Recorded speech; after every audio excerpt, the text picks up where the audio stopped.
There's something different about this picture. That's Mojo Nixon. Playing with a band? Nothing's sacred anymore.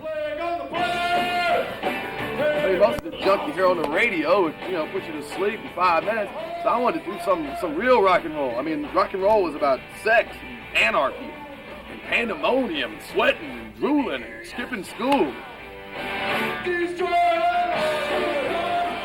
Otis, Mojo's first full-fledged rock and roll album, was recorded in Memphis with 4 of his rowdiest musical friends.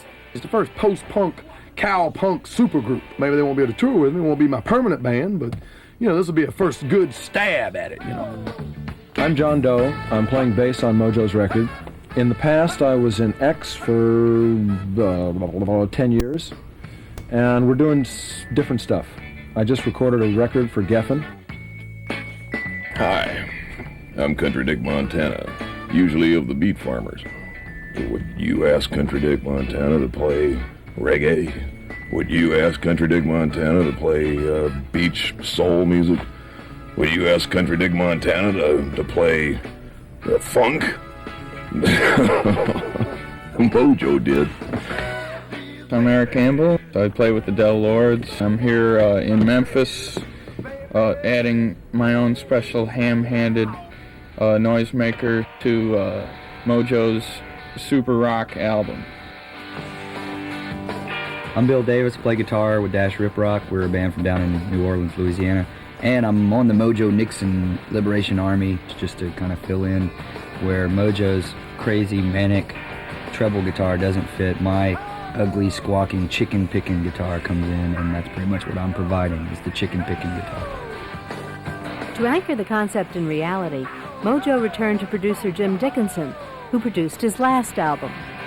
I produce with my socks, of course. Mojo is aware of that, so I've had to go to neuter socks. I can't wear my true production socks. I try as a producer not to just capture the Zen moment, because that would just be documentary production.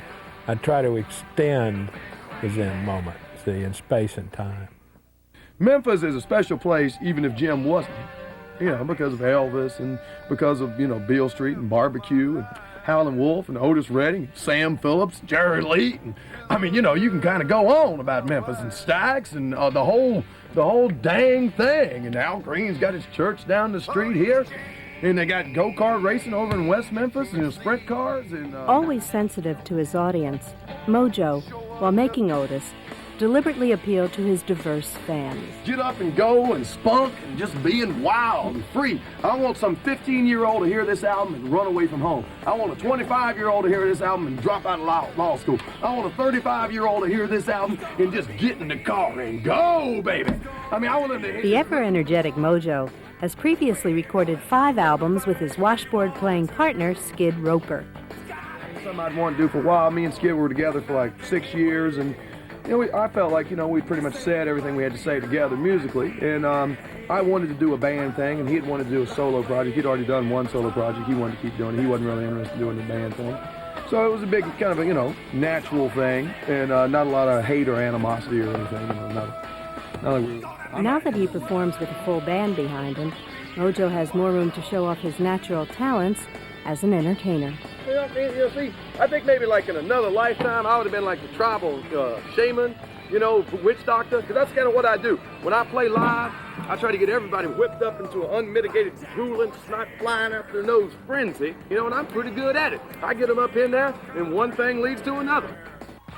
Part shaman, part 1970s funkster, part minstrel show reject, Mojo's influences extend deep into the roots of roots music.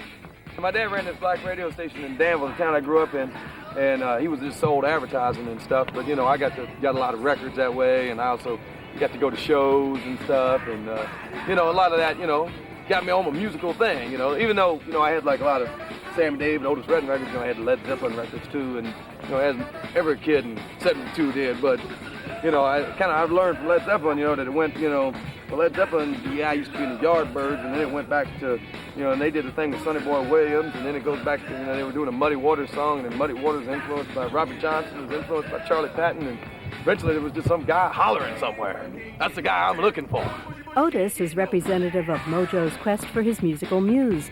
While songs like I Want to Race Bigfoot Trucks show the country roots of his rock and roll, Mojo's blues roots come out and took out the trash. There are plenty more influences and styles at work. In fact, there's a song on a new album called Put a Sex Machine in the White House, which is kind of a James Brown throwdown. Seeing how James is in jail, I figured it was my civic duty to try to emulate it with as much psychosis as possible. And it's just one of them. It goes, put a sex machine, and everybody goes, all the way through. It ain't nothing but a funky thing.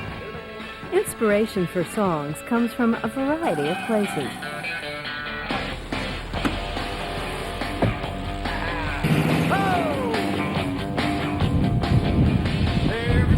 New song, I Want to Race Bigfoot Trucks. There's a line, there's two things you could do in my town. That's get drunk and ride around. And that, there wasn't a whole lot going on in Danville. You could get in the car on Friday night and you could ride around and get drunk, or you could get drunk and ride around.